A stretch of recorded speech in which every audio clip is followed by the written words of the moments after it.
Muy buenos días, tardes, noches, queridos amigos, amigas, amigues de todo el planeta. Estamos aquí abriendo la ventana de la Parda María para tener una noción un poco más certera en qué parte del mundo, qué sucede, por qué sucede, qué podemos hacer o no para, para dejar de ser de alguna manera cómplices de esa cosa. Bueno, más allá de eso, hoy vamos a arrancar con una musiquita muy particular que nos manda un querido hermano mapuche chileno que queríamos compartir con ustedes. Y tenemos más allá de lo que hablemos sobre geopolítica, política internacional, etcétera, de esa información que voy a compartir con ustedes y con alguna opinión, o algo que sume y agregue a la cuestión que se esté ahí planteando. Bueno, quería empezar con eso, con esa musiquita de este hermano que nos ha enviado amablemente, y después vamos a ir seguramente a la respuesta que le dio nuestra región al canciller Scholz de Alemania cuando vino a pasar la gorra para armas para Ucrania. Pero no se fue con las manos vacías, después les cuento. Ahora escuchemos a nuestro hermano. Ai gura taiji hayana nina mutukai nima Wanantayan Shwantayan Wata Yamalin Kashpikima Haranochu Sok Oshkash Soke Nipenachaye Jik Gajowe Jik Jop Eniyo Korkegen Hach Sekpen Hachowen Yuk Harem Pankach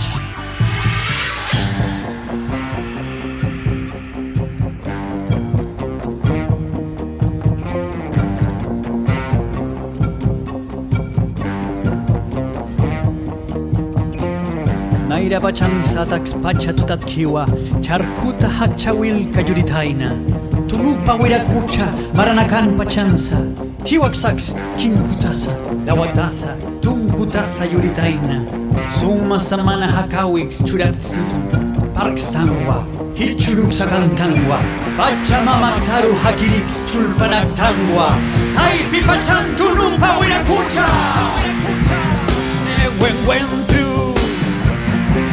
Kesau kelu jaye kelu Newen milanka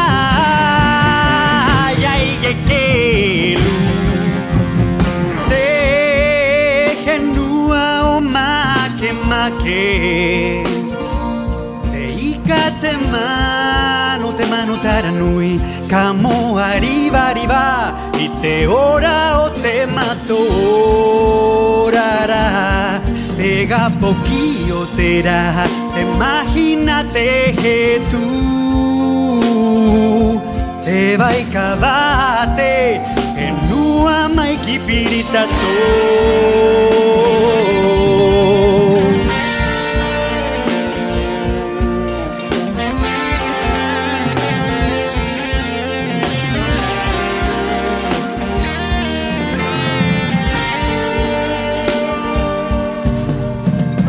Es el tiempo, nuestro tiempo.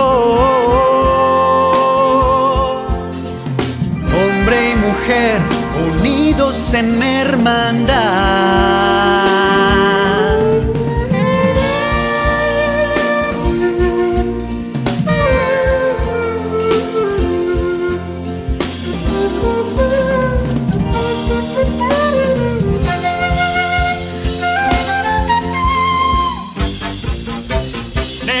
Wen true Esau kelu jaye kelu Newen milanka Jaye kelu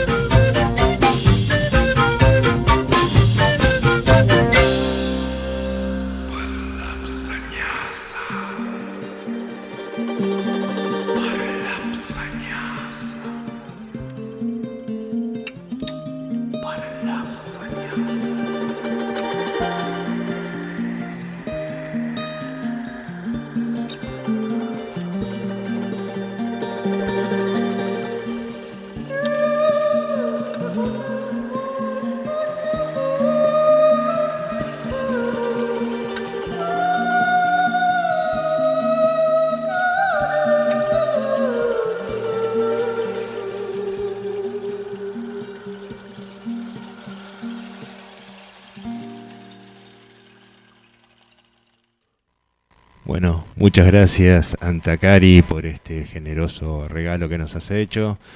Y como les había adelantado ya antes, ¿no? Vamos a ver qué fue Scholz, lo que vino a reclamar aquí y qué fue lo que se llevó.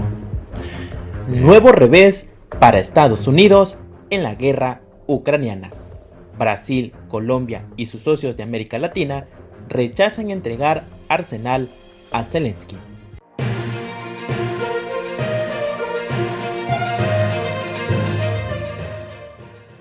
Estados Unidos sigue haciendo enormes esfuerzos mundiales entre sus aliados en la OTAN para conseguir municiones. Incluso se las ha pedido a Israel y Corea del Sur. Sin embargo, Estados Unidos le hizo una petición a los países de América Latina, que creyó que lo seguirían en la aventura de darle arsenal a Zelensky. Pero se llevó tremenda sorpresa y respuesta con el presidente colombiano. Colombia, en los años que han pasado, no en mi gobierno, compró material de guerra ruso, helicópteros, etcétera, para sus propios fines al interior del país. Ese material está ahí. Tiene problemas de sostenimiento porque la asistencia ahora es imposible para arreglar, para cambiar partes, etcétera. Y en alguna conversación con la señora Richardson y otras personas de Estados Unidos, ellos me pidieron que, para solucionar el problema de nuestra incapacidad de sostener esos elementos activos, se los entregásemos y ellos se los llevaban a Ucrania. Yo le dije que nuestra Constitución tiene como orden en el terreno internacional la paz. Y así quedara eso como chatarra en Colombia, no entregábamos las armas rusas para que se llevaran eso a Ucrania a seguir una guerra. Rusia agradeció la postura de Petro. A través de su cuenta de Twitter escribió: valoramos mucho las declaraciones del presidente Gustavo Petro de que los equipamientos militares rusos utilizados por el Ejército Nacional no serán entregados a Ucrania. Consideramos que tal postura es realista y corresponde plenamente a los intereses nacionales de Colombia. El presidente Lula también negó suministrar municiones para Ucrania. El presidente de Brasil, Luis Ignacio Lula da Silva, rechazó la solicitud del gobierno de Alemania para hacer un envío de municiones de tanques para que luego estas sean trasladadas a Ucrania. Lula dijo que no, argumentando con que no vale la pena provocar a los rusos. Brasil mantiene una postura de neutralidad por motivos económicos, rehusándose a participar en las sanciones contra Rusia, indicó el medio Folha de São Paulo. La publicación precisa que el mandatario tomó dicha decisión durante una reunión con los jefes de las Fuerzas Armadas de Brasil, así como el ministro de Defensa, José Mucio. El encuentro tuvo lugar en vísperas de la destitución del comandante del ejército, Julio César de Arruda. El líder brasileño se ha pronunciado en reiteradas ocasiones a favor de resolver el conflicto en Ucrania a través del diálogo. Escuchemos ahora la opinión de Antonio Villamil. Hola Roberto, un saludo a los amigos de América Alerta, gracias por estar en el canal. Tremendo revés para la OTAN, ni siquiera porque Olaf Scholz acaba de llegar este domingo 29 de enero a América Latina. El canciller alemán pues anda en un recorrido por el continente para tratar de convencer a los países de apoyar a Ucrania, pero no le salió nada bien. Olaf Scholz fue a visitar a Alberto Fernández y Fernández le dijo: Argentina y América Latina no piensan en mandar arsenal ni a Ucrania ni a ningún otro lugar en conflicto. Una conferencia de prensa. Aquí estamos viendo a Olaf Scholz y a Alberto Fernández, el presidente argentino, pues recibió el sábado al alemán, llegó a Argentina en el marco de su primer viaje a Sudamérica como canciller de Alemania. Durante una rueda de prensa conjunta, Fernández notificó que su país no proporcionará arsenal a Ucrania y sostuvo que tampoco lo hará a América Latina en general. Le planteé al canciller mi preocupación y mi deseo de cómo poder abordar una solución al conflicto. Yo no puedo opinar sobre decisiones que otros países toman. Lo que sí es seguro es que el canciller y yo lo que más deseamos es que la paz se recupere cuanto antes, fue lo que dijo Alberto Fernández. En el Palacio de San Martín aseguró que Argentina y América Latina no están pensando en mandar arsenal ni a Ucrania ni a ningún otro lugar en conflicto. Así es que, pues ahí está el asunto con Olaf Scholz. No le salió absolutamente nada bien esta gira. Desde luego Olaf Scholz va para otros lados. Ya culminó este domingo su visita oficial a Argentina. Ahí suscribió un acuerdo energético y un memorándum para promocionar el emprendimiento en Buenos Aires y rindió homenaje a las víctimas de la dictadura con una visita al Parque de la Memoria. Ahí está el canciller alemán. Ya partió a Chile para verse con el ultra mega traidor de Gabriel Boric para tratar un acuerdo de libre comercio entre la Unión Europea y el Mercosur. Fue lo que se reunió con Alberto Fernández. Así es que, pues bueno, ahí está Olaf Scholz en el memorial a las víctimas de la dictadura argentina, poniendo sus respetos. La agenda pues concluyó con una visita a la planta de una automovilística. De ahí va a viajar a Chile. Después arribará a Brasil a verse con Lula da Silva, con el presidente Lula da Silva. Aquí son las actividades que tuvo Olaf Scholz, el canciller alemán. Vino a América Latina a buscar apoyo para Ucrania, a buscar apoyo para Zelensky, y bueno, pues no le ha resultado nada bien al canciller alemán. Los países de América Latina no son pro-ucranianos, no quieren lastimar la relación con Rusia, es una de las realidades, y hay pues una resistencia natural a la OTAN y a Estados Unidos en esta parte del mundo por tantas historias terribles. Seguimos viendo el video. Por su parte, el mandatario mexicano, Andrés Manuel López Obrador, también criticó al gobierno de Alemania tras mandar más armas a Ucrania ante el conflicto que sostiene con Rusia. El poder mediático es usado por las oligarquías en el mundo para someter gobiernos. No quería, por ejemplo, Alemania involucrarse mucho en la guerra de Rusia y Ucrania y en contra de la población de Alemania o de la mayoría de los alemanes. Decide el gobierno mandar más armas a Ucrania por la presión de los medios de comunicación alemanes. Y eso pues se replica en todos lados. Rusia agradeció el gesto del mexicano. A través de su cuenta de Twitter escribió: agradecemos a López Obrador por su posición abierta y clara sobre el suministro de tanques alemanes al territorio de Ucrania. Esperamos que nadie tenga dudas de que actualmente hay un choque directo entre el Occidente libre y Rusia.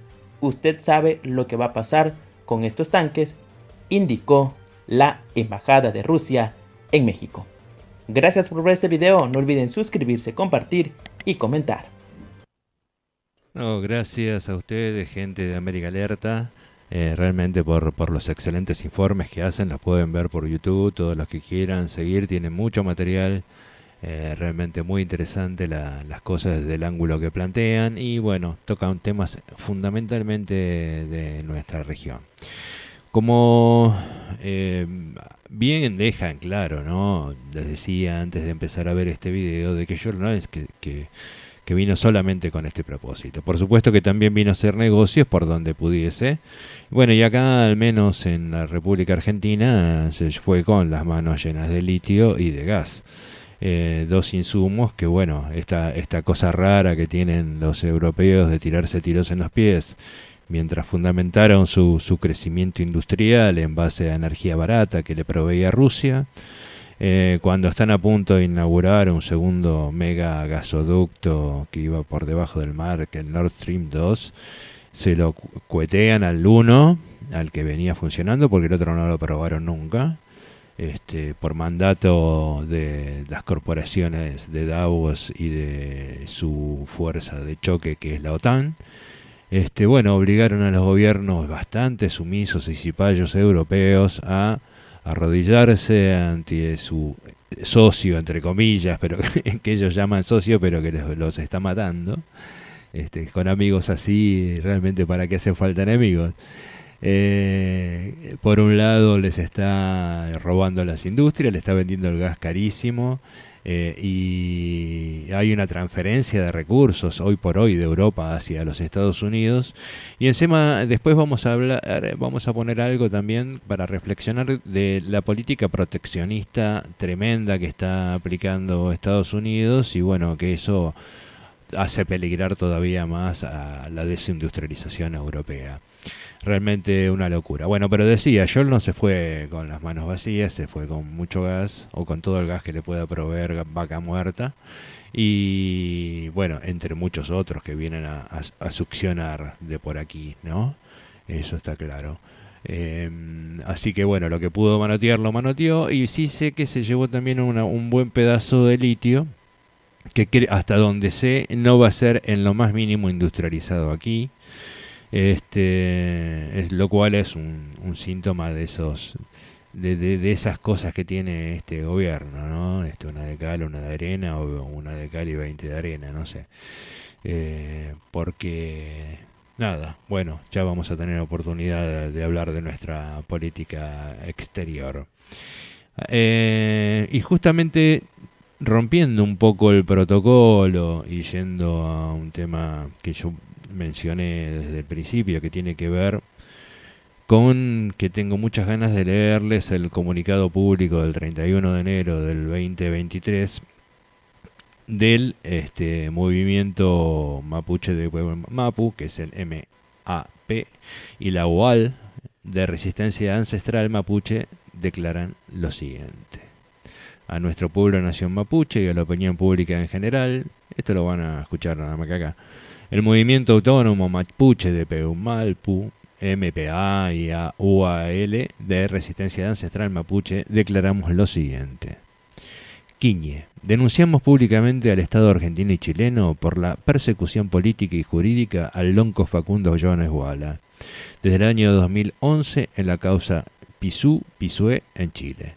En el año 2019 es condenado a 9 años de prisión efectiva en el CSP de la ciudad de Temuco. El 21 de enero del año 22, habiendo cumplido el tiempo correspondiente, se le otorga el beneficio de libertad condicional. Esta medida es revocada por la Corte Suprema de Chile del 11 de febrero ante la presión de un Estado antimapuche. Es así que se decide su digna clandestinidad. El día 30 de enero del corriente año es detenido en la ciudad del Bolsón, Pueblo Mapu. EPU.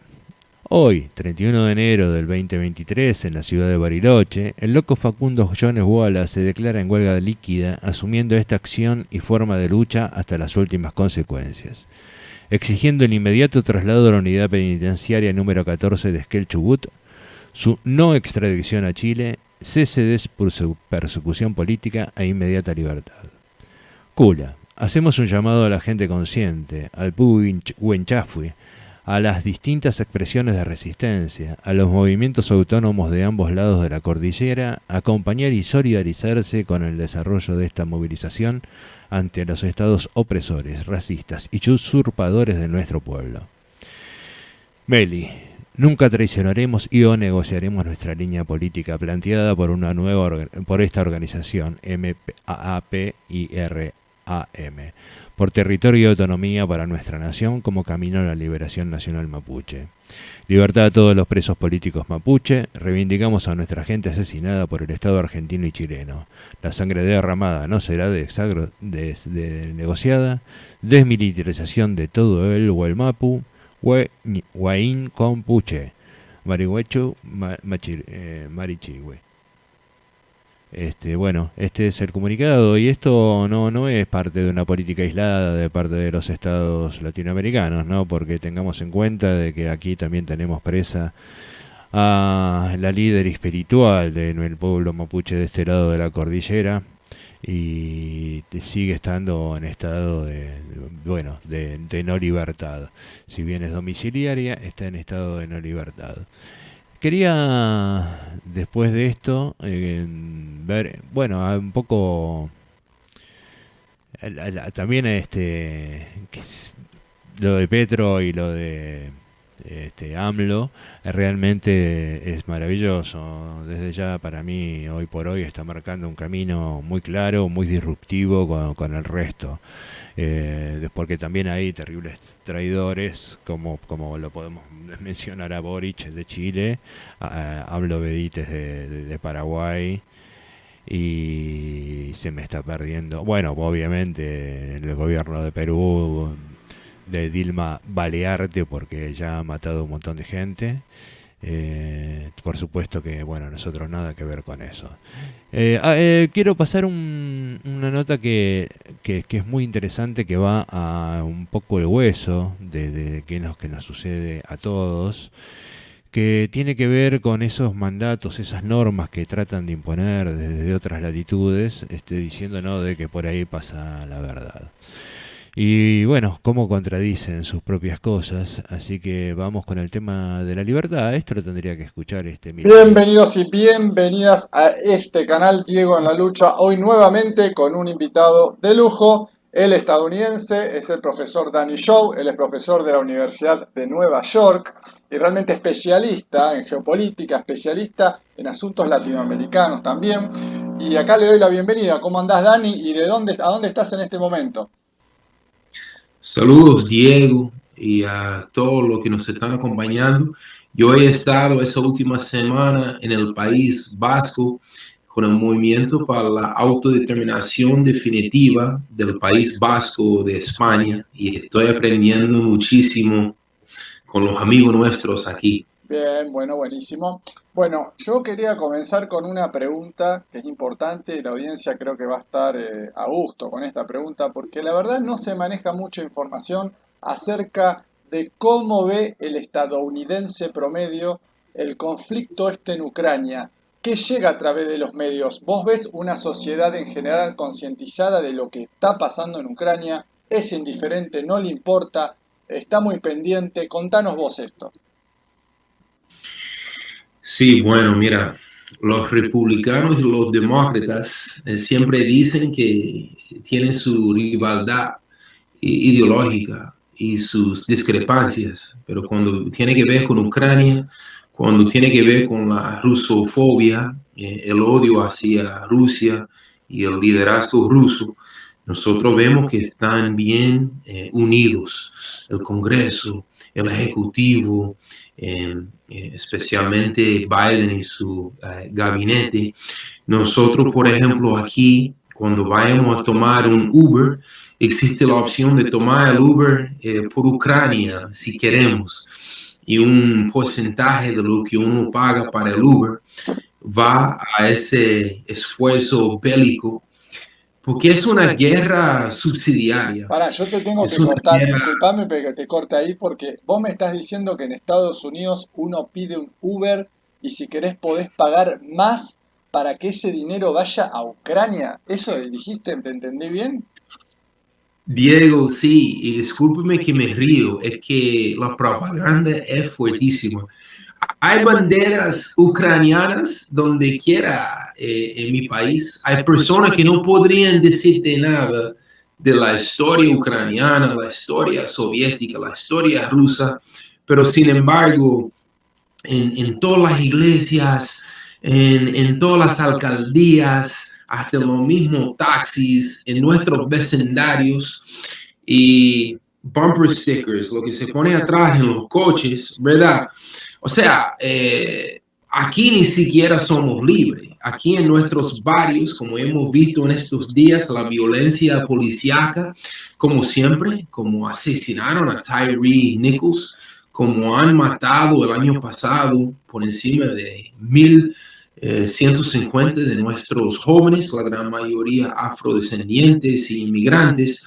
Hablando de libertad para Ucrania, cuando nosotros mismos no disfrutamos de esa libertad. Entonces aquí hay muchísima hipocresía.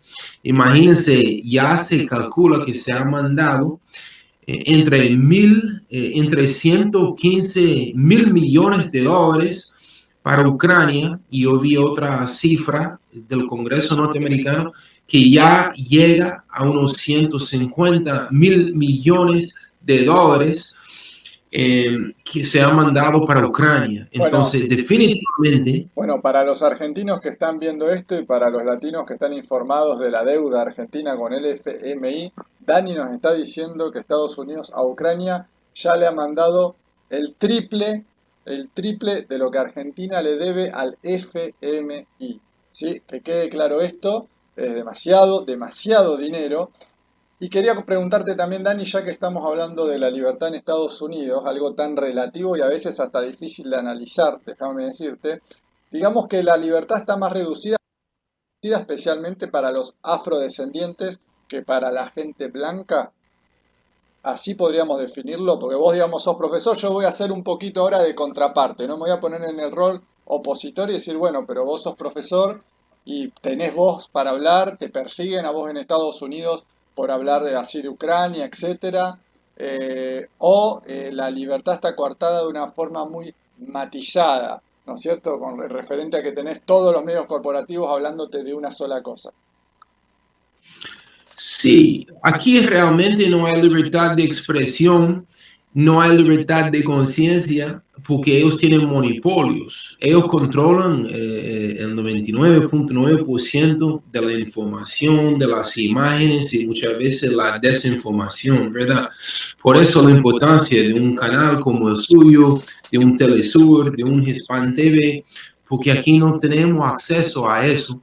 Yo había hecho cientos de entrevistas con canales internacionales y cuando les dio las ganas el febrero pasado, censuraron todo eso, lo borraron de YouTube, lo borraron de varios medios. Entonces aquí reina una censura. Un profesor, un intelectual público que se atreve a mencionar que no es una guerra Ucrania-Rusa, es una guerra subsidiaria de la OTAN con los Estados Unidos para desangrar a Rusia, utilizando a Ucrania como utilizaron a Afganistán en los años 80. Bueno, no te van a dar un aumento de sueldo, no te van a promover internamente, pueden acusarte de varias cosas, pueden no renovar tu contrato como profesor. Aquí la censura es fuertísima. No llega a ser la censura de una sociedad fascista porque la conciencia aquí no es tan fuerte. Ahora, en el 69, cuando las Panteras Negras, los movimientos sociales, los Young Lords, los indígenas, the United American Indian Movement, todos ahí unidos en lo que fue la coalición Arcoíris. Así, ahí en ese entonces, Diego, mataron directamente. Nada más en el 69, ejecutaron 28 dirigentes de las Panteras Negras, los tenían como blancos, atacaron a sus oficinas en Los Ángeles, en Oakland, en Chicago, en Nueva York. No llega a ese nivel de fascismo, de violencia hoy, porque nos controlan más por aquí hoy en día. Sí, básicamente no es necesario hacer eso porque no hay revueltas tan grandes. ¿Está bien? Me encantó esa explicación. Muy interesante, realmente no lo sabía eso, no lograba entender ciertas cosas. Quería preguntarte, que te lo dije atrás de cámaras, digámoslo de esta manera, vos sos Muy interesante esto del nivel descontrolado de sometimiento que tiene el pueblo norteamericano, esos que van por todo el mundo hablando de libertad, de derechos, de qué sé yo, todas cuestiones que no manejan ni siquiera con su propio pueblo, todo lo contrario, debe ser uno de los pueblos más sometidos al discurso único. Bueno, creo que lo vemos bien reflejado en Homero Simpson, ¿no? Creo que es la mejor caricatura del americano medio, ese nivel de descerebramiento total, de licuación a través de una pantalla, y nada, bueno, y después van por el mundo hablando de democracia, que es una de las más restringidas del planeta, y de libertad, cuando censuran y cuando es necesario matar, matan, ¿no? Porque alguien... A quien no mencionaron, por ejemplo, es a Malcolm X o a Luther King. Realmente, bueno, tienen una historia de violencia tremenda, que eso es para tenerlo muy en claro, ¿no? El nivel cómo los niveles de opresión por parte del Estado no tienen límite de acuerdo a quien esté manejando ese Estado, por supuesto. Pero estamos hablando de Estados Unidos en este caso. Bueno, continuamos con el interesantísimo reportaje. Profesor, tenés alumnos, saben que vos das muchas declaraciones a distintos medios, que sos alguien que entiende lo que está pasando en Latinoamérica, por ejemplo. Te hacen preguntas, vos ves alumnos que digan, profesor, contanos vos tu versión de los hechos. ¿Sucede esto en clase? Sí, siempre. Yo creo que es importante explicar que uno no es anti-americano o anti-estadounidense, anti-pueblo. Uno es anti-imperialista, uno es anti-guerra, uno es contra la supremacía blanca y el racismo y la brutalidad de la policía. Entonces, bueno, salí de clases en estos momentos, ¿verdad? Porque algunas de las clases siguen siendo por la pandemia en línea y el semestre está comenzando ahora a final de enero y abrimos esas conversaciones a un estilo de Paulo Freire, que podemos conversar y tocar esos temas. La gran mayoría de mis estudiantes en el Bronx, en Manhattan, son inmigrantes puertorriqueños, dominicanos, colombianos. Entonces, muchos de ellos han llegado con ese sueño americano y yo siempre planteo dónde está el sueño venezolano, dónde está el sueño argentino, dónde está el sueño haitiano, cubano, porque siempre se habla de un sueño americano, norteamericano, dónde está el sueño de los otros americanos. Y yo expliqué que todo el hemisferio, hay ambos continentes americanos, nosotros no somos los únicos, los americanos del norte. Entonces, a través del tiempo, ellos se pueden cuestionar más, muchas veces entran en conflicto con sus padres, con sus familiares, que están llenos de esa propaganda y que hay un profesor crítico cuestionando todo eso, puede dejar los problemas muchas veces. Yo he recibido muchas quejas, tratan de toda la forma de decir que uno es anti esto y anti lo otro. En Twitter siempre hay amenaza contra mí, que yo soy un nazi, que yo soy lo otro. Y bueno, quería tocar eso rapidito, Diego. Esta semana se celebra la liberación es el aniversario de la liberación de Auschwitz, el campo de concentración más grande. Y el OTAN y la Unión Europea no invitaron a los rusos por esa guerra. Y es interesante que fue el Ejército Rojo, fueron los soviéticos, fueron los rusos principalmente, junto con los ucranianos y los partisanos, the partisans, que pudieron derrocar al ejército nazi. Y se fallecieron 27 millones de rusos, de soviéticos. Entonces, qué insulto ahora que no los están invitando a su propio aniversario, a los verdaderos héroes, no solamente los héroes de la Unión Soviética, los héroes de la humanidad. Si no fuera por su sacrificio, tal vez hoy los nazis tuvieron poder donde quiera. Entonces, bueno, ellos nunca quieren reconocer que en Ucrania está el batallón Azov. Yo no estoy diciendo que todo ucraniano es fascista o es nazista. No hay que llegar a ese extremo, pero ellos tienen demasiada influencia en su ejército. Esos temas incómodos, Diego, jamás se toca aquí en NBC, New York Times, ABC. Esa información no nos llega para nada. El ucraniano hoy en día es el más puro, es un ángel. Zelensky fue, dije, supuestamente la persona del año en el 2022. A veces da risa porque la propaganda es tan fuerte.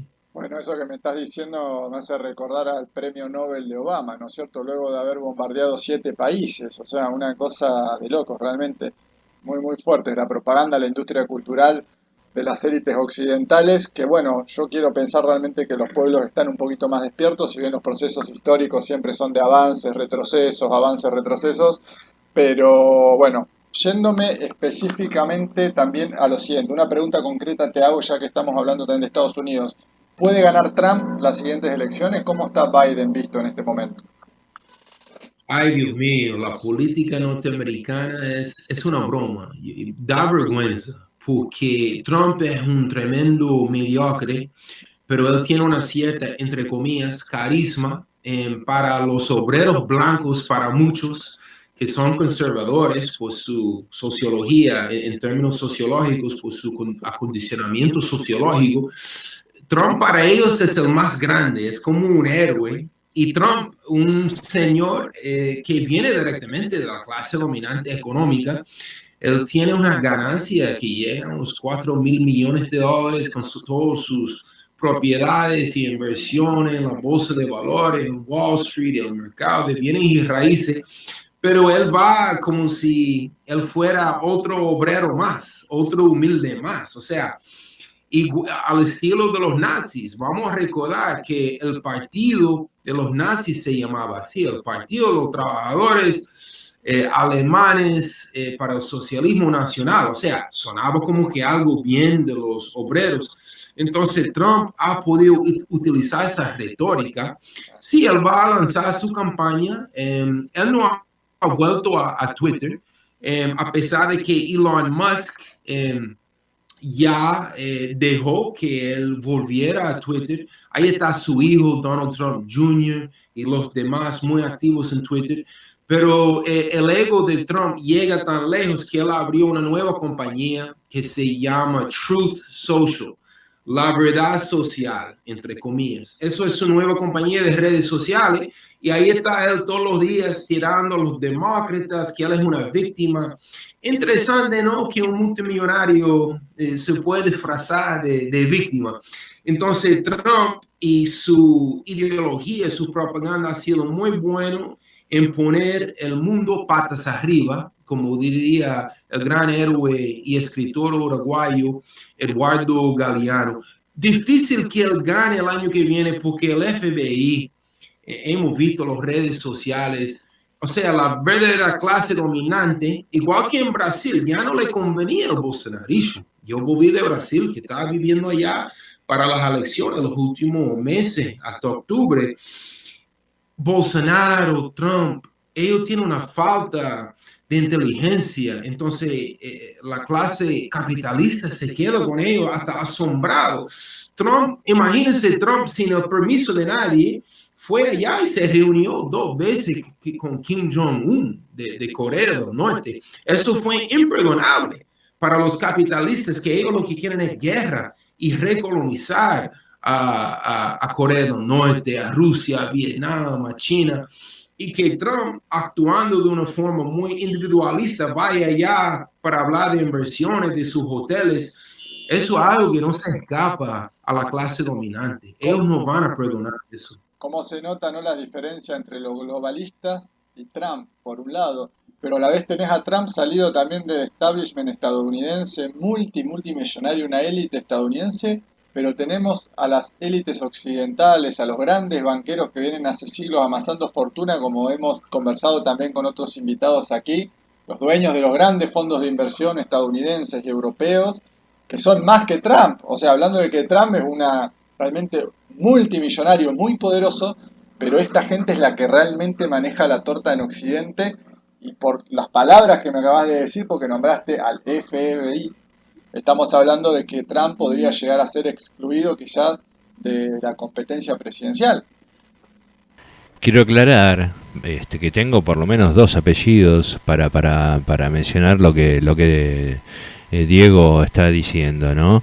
Esos 2 apellidos serían la familia Rothschild y Rockefeller, por ejemplo. Pero hay muchos otros que ni siquiera le conocemos la cara y que son así, que Trump es una bestia, es un pichi, comparado, a pesar de esos 4.000 millones, un pichi comparado con el resto de muchos de los que van a Davos, por ejemplo.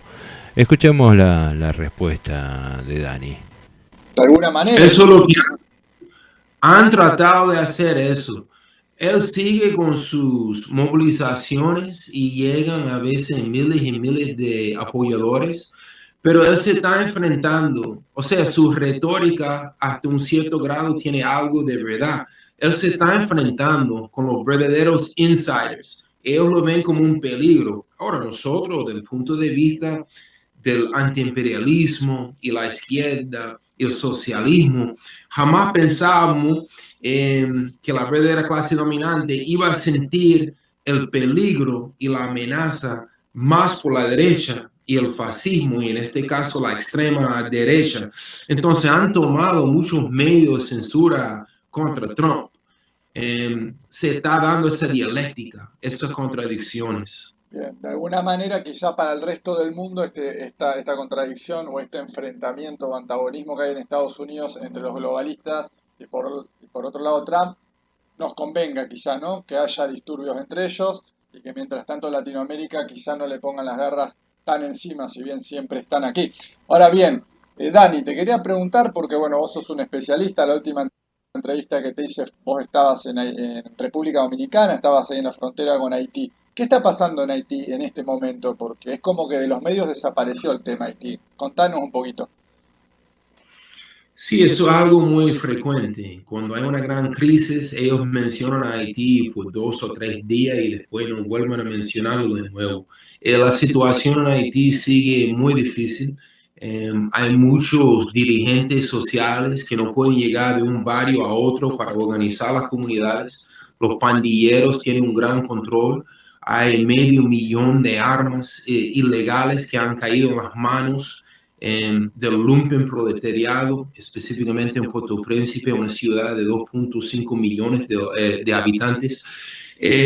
La embajada gringa sigue buscando cómo llevar a cabo una cuarta invasión militar en Haití en los últimos 100 años. Están tratando de encontrar un paísito caribeño que puede ser como el líder para encabezar ese proceso de reinvasión, reocupación, porque los Estados Unidos se ha quedado frente al mundo con tantas invasiones, con tantas violaciones de la soberanía haitiana, iraquí, Palestina, Libia, Siria, panameña, Granada, o sea, el listado es demasiado largo. Entonces se reunieron con los embajadores de Canadá a ver si Canadá trata de disfrazarse como que no es un país neocolonizador, es un país más pacífico y más civilizado en comparación con su vecino que somos nosotros, ¿no? Pero Canadá ha estado ahí como un socio de los Estados Unidos en ese proyecto de asegurar que Haití no se vuelve a parar. Entonces Haití sigue muy castigado por su herencia de emancipación, de luchar contra la esclavitud y de haber triunfado contra la supremacía blanca. Ellos siguen castigando a Haití. Los movimientos sociales siguen tratando de organizar, pero ahora mismo la situación es muy precaria. Casi no hay electricidad, casi no hay luz. Un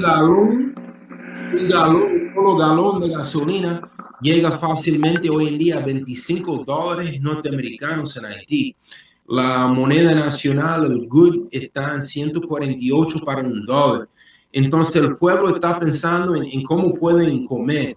Y uno tiene que volver al refrán de Jean-Bertrand Aristide, el gran héroe nacional, presidente elegido 2 veces y 2 veces secuestrado por el imperialismo norteamericano. Un pueblo que no tiene nada en la barriga, se le hace más difícil organizar la conciencia. Entonces, cuando hablamos de Haití, hay que seguir apoyando, buscando formas de mandar más solidaridad de las organizaciones populares de Argentina, de Nueva York, solidarios con un proyecto de verdad emancipador allá en Haití. Bien. Estuviste en País Vasco, nos dijiste recién. De ir a la cuestión del País Vasco, quería mencionar de que, bueno, que Haití fue el segundo país en declarar su independencia en toda la Vía Yala. El primero fue Estados Unidos, y que era muchísimo más pequeñito de como hoy lo conocemos, porque después se fue devorando todo lo que tuvo a mano y que se lo permitieron de alguna manera y que el resto convalidó, como suele pasar, ¿no? con los ladrones. Haití fue la segunda y fue absolutamente solidaria con el resto de los movimientos emancipadores que ocurrieron aquí en nuestra Avia Yala. No solamente de palabras, sino a través de hechos, poniendo plata, poniendo armas, poniendo gente. Realmente los haitianos están pagando, como bien decía Dani, que es ese atrevimiento de haber liberado del imperio francés, que era el segundo imperio en su momento, junto con los ingleses. Bueno, también estaban ahí los españoles, pero que eran los que proveían el oro para el resto, porque terminaba en manos del resto, no quedaba en manos españolas, porque bueno, no tenían industria, cosa que los otros dos sí estaban haciendo. Así que bueno, más allá de este pequeño dato anecdótico sobre Haití, pero que merece la pena para que lo tengamos muy en claro, que le debemos muchísimo a Haití, que deberíamos de ser mucho más solidarios con el pueblo haitiano, involucrarnos y conocer más de ese tema y bueno, apoyarlos, porque Haití es el fiel reflejo de lo que le pasaría a Cuba en caso de que cayese la revolución. Es así de corta y simple. Bueno, veamos qué pasa con el País Vasco. Bueno, estamos hablando de Europa. ¿Cómo estás viendo los precios en Europa? ¿Pudiste comparar con otras veces que haya sido algún otro país europeo, etcétera? ¿Cómo estás viendo el impacto de la guerra en Ucrania en los precios? O en la propia gente, ¿no? ¿Está molesta con la guerra? ¿Hay más conciencia que en Estados Unidos? Contame eso. Hay mucho más conciencia aquí. Los europeos hoy en día están cuestionando. Nuestros gobiernos son gobiernos neocoloniales, conquistando otras tierras, o nosotros somos la nueva neocolonia gringa, porque aquí en Alemania hay por encima de 50,000 soldados gringos que siguen en Alemania. Alemania se está armando fuertemente ahora. Los alemanes están preguntando, pero ha llegado el invierno, aquí hace mucho frío, el gas, la gasolina, el petróleo está más caro que nunca. ¿Por qué vamos a cortar relaciones con Rusia cuando eso no nos beneficia a nosotros? Entonces hemos visto movilizaciones gigantescas de Praga a Alemania, a Portugal. Yo creo que aquí hay una gran conciencia que la OTAN no defiende los intereses del cotidiano, del pueblo cotidiano europeo, sino que defienden los grandes intereses imperiales, y que la OTAN es realmente el brazo europeo del imperialismo norteamericano. Yo creo que aquí hay más conciencia cada día, porque la cantidad de dinero que se está mandando a Ucrania, para la guerra, para más muerte, hay que invertir eso aquí en los pueblos del País Vasco, de España, de Portugal. Entonces yo creo que aquí yo he escuchado unas opiniones mucho más críticas que en mi país. Está bien. Es cierto que el País Vasco tiene esa particularidad de mayor conciencia. Yo recuerdo las charlas de Agustino Zotorena allá acerca de Venezuela, llenó auditorios completos de gente sedienta de información acerca de lo que sucedía en Venezuela en el 2019. Bueno, yo justo estábamos acá en este momento también tirando información en Caracas, ahora yo me encuentro en Caracas. Ahora, esto mismo estás hablando también, por ejemplo, de España. En España, en Francia sucede esto también. ¿Has escuchado acerca de que los pueblos ya están con bronca acerca de lo que está pasando? Está diciendo basta de guerra, no queremos saber nada con esto. ¿Incluís a Francia, a España?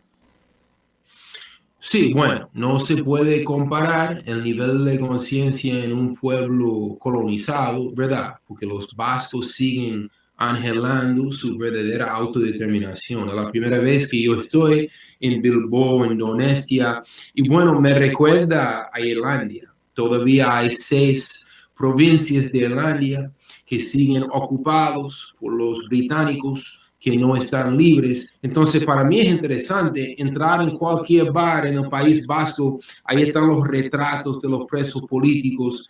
Hay una gran conciencia social, anticolonial, ¿verdad? Entonces, existe esa particularidad, como usted mismo expresó, ¿verdad? Ahora, en Francia, en España, sí. La izquierda está dirigiendo muchas marchas, muchos esfuerzos contra la OTAN, que la OTAN no representa la defensa de Europa, sino una ofensiva contra Rusia. Yo creo que aquí, bueno, aquí también existe toda la propaganda, también contra Rusia. Uno puede estar caminando en Lisboa o Madrid y de repente ahí hay un graffiti contra Putin, que Putin es el nuevo Hitler. Y yo creo que eso merece un análisis socioeconómico muy importante. El liderazgo ruso no es nada más Putin, la oligarquía rusa, cuáles son sus intereses, porque para el pueblo sirio, para el pueblo cubano, para el pueblo venezolano, claro que el liderazgo ruso son héroes, porque si no fuera por ellos, ¿cómo se puede intercambiar? ¿Dónde se puede vender y comprar? Porque hay bloqueos feroces. Y el punto del bloqueo es cultivar ese caos, esa hambre. Yo estuve en Cuba hace apenas un mes. Es tal vez el momento más difícil para el pueblo cubano. El periodo especial nunca se terminó desde 1991. Los cubanos no tienen cómo romper ese bloqueo. Ahora llega Putin y mandaron cuantas toneladas de trigo y de otra comida. O sea, África también, ¿no? O sea, el mismo continente africano, tanto China como Rusia, están activándolo de a poco ahí. Entonces ellos no van a comer ese cuento que los chinos, que los rusos son el enemigo. La gran mayor parte de los países africanos, latinoamericanos, no se han ido con los gringos denunciando a Rusia. Se han quedado neutrales y las naciones, las BRIC y CELAC, plantearon eso allá en Buenos Aires, ¿verdad? Que Rusia no es el enemigo de la humanidad.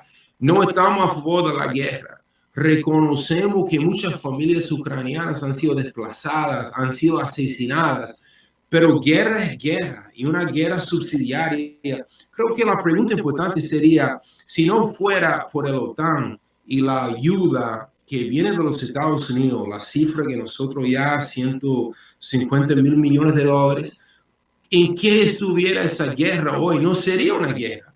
Los rusos tuvieron algún aliado como Yakunovich, como antes del golpe de 2014 en Kiev, tuvieron relaciones comerciales y diplomáticas con Ucrania y Ucrania hubiera estado posicionado más hacia Rusia.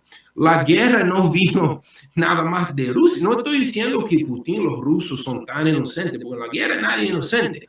Pero igual con Siria, si no fuera por la presencia y la participación rusa, hoy en día el Estado Islámico, con sus aliados allá en Washington, estuvieran en poder en Damascus, en la capital siria.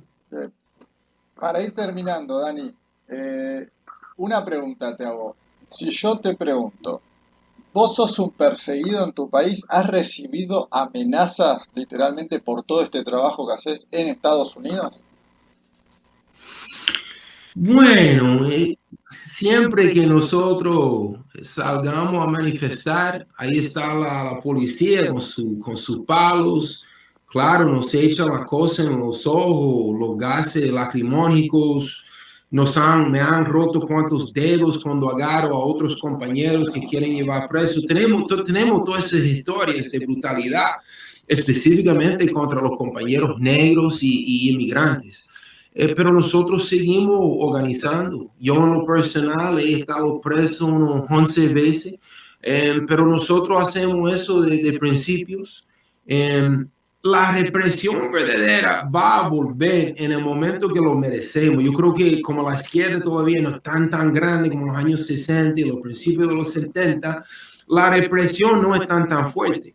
Porque nosotros no llegamos a compartir nuestro mensaje con millones y millones de norteamericanos. Sí, tenemos nuestro programa de YouTube y Twitter, pero con los algoritmos nos controlan. Entonces, como tú habías dicho, ¿verdad? Cuando se controla eso, no hay que poner las cadenas abajo en las piernas. Entonces, tal vez la represión no es como antes, sí está ahí, sí te pueden censurar de muchas formas sofisticadas. Porque si uno expresa cierto punto de vista, de una vez viene con el micrófono, tú estás contra Putin. Y si tú tratas de reflexionar y no da nada más un cliché, de una vez te tiene ahí. Oh, tú defiendes a Bashar al-Assad, él es culpable de genocidio. Oh, tú defiendes a Irán. Y cuántas veces pues subir ahí en Facebook en Twitter nos censuran por 30 días, no podemos subir nada. Entonces yo creo que la represión mediática hoy en día es un poco más sofisticado y más eficaz. La represión fascista vendrá. Bueno, hace 2 sábados tuvimos como 1,000 personas en Times Square, en la 42 en Nueva York, contra la OTAN, contra la guerra. Éramos 1,000 personas en una ciudad de Nueva York metropolitano, tiene igual que Sao Paulo, 22, 23 millones de habitantes. 1,000 personas no es una amenaza. Entonces yo creo que la represión hoy en día no es lo que va a ser o lo que fue cuando la izquierda de verdad se había organizado bien. Sabes que bueno, ya terminando, no te quiero sacar más tiempo, Dani, ahora me haces pensar, ¿no? Lo he hablado con amigos cuando vienen y te preguntan los periodistas, estos que no son periodistas, son mercenarios, ¿no?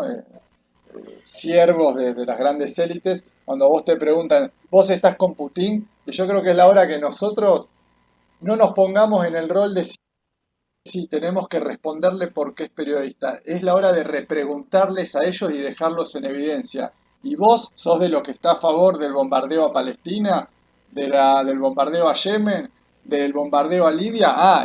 Repreguntarles y dejarlos a ellos en evidencia, ¿no? Porque pareciera que uno siempre se tiene que poner en el papel de respetar lo que ellos llaman libertad de expresión, viste que ellos se escudan siempre en la libertad de expresión.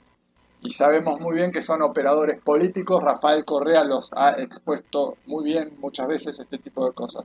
No sé qué te parece lo que acabo de decir.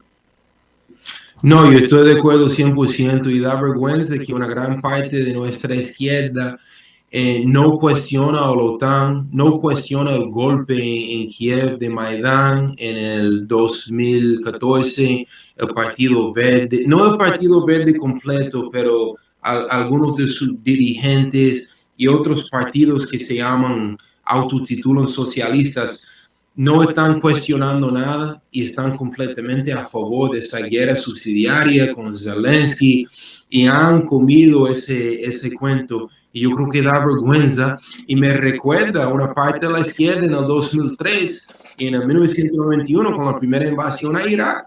Ellos dijeron, estamos contra la guerra, pero estamos a favor de sanciones. ¿En qué mente cabe, sancionado por quién, el imperio más fuerte en la historia de la humanidad que está hambriando al pueblo iraquí, que está hambriando al pueblo libio, sirio, palestino? Ellos tienen el derecho de hambriar y bloquear a Venezuela, a Nicaragua, a Cuba. Entonces, esos izquierdistas no son izquierdistas de verdad.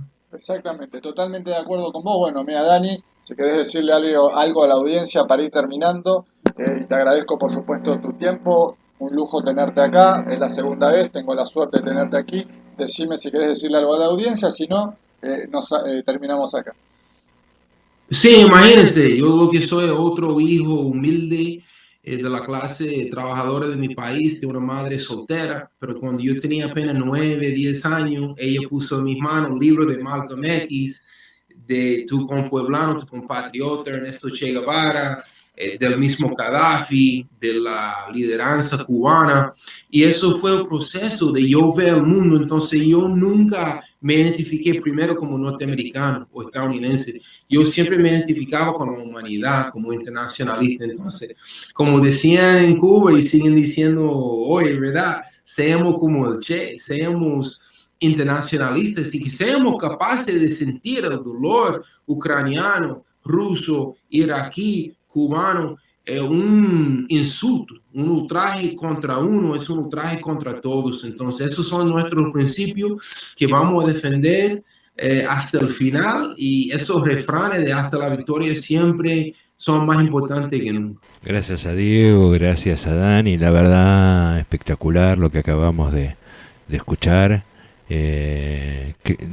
Lamento que no tengamos la suficiente potencia como para que le llegue a todo el mundo, porque ha sido absolutamente esclarecedor ver el grado de hipocresía, de maldad, de putrefacción que representa a esta gente, que lamentablemente es los que nos está conduciendo a este abismo inexorable, ¿no? Que parece ser el que nos de parte del capitalismo. Así que, bueno, voy a intentar, vamos a ir a no tengo nada para agregar, realmente me pareció espectacular. Pero dentro de lo que tiene que ver con el capitalismo, acá hay algo que parece muy interesante, porque el capitalismo se supone que habla de libre mercado, o esta nueva generación de capitalismo, el globalista. Así que veamos a ver qué pasa con el capitalismo. Puede ser todo un tema para reflexionar y para tener... ¿Cómo ha logrado Estados Unidos mantenerse durante tantas décadas en la cima como primera potencia mundial? Pues la historia es larga, controvertida e interesante, pero me basta con reconocer que en Washington fueron muy inteligentes al crear un sistema, tras la Segunda Guerra Mundial, donde Estados Unidos sería el centro de atención mundial con su moneda, con sus bancos, con sus tentáculos comerciales, con su desarrollo tecnológico y con el tiempo ir conquistando el mundo con sus multinacionales de la talla de McDonald's, Nike, Microsoft, Coca-Cola, Pepsi, Boeing, Xerox, Johnson & Johnson, Disney, HP y un largo etcétera. Sin embargo, el poder actual de Estados Unidos no se puede explicar sin la Guerra Fría. Pues durante este enfrentamiento ideológico hubo muchas carreras entre Estados Unidos y la Unión Soviética. Hubo una carrera ideológica y política por ganar influencias alrededor del mundo. Pero también hubo una carrera tecnológica, una carrera armamentista que a su vez impulsó una carrera espacial. La Unión Soviética sorprendió al mundo con grandes inventos y avances que ofrecía a sus aliados y a otros países casi que regalados para ir ganando influencia. La táctica de Estados Unidos fue diferente, pues al igual que la Unión Soviética, Estados Unidos también logró grandes avances científicos y tecnológicos. Bueno, avances mucho mayores en ciertas esferas, hay que resaltar.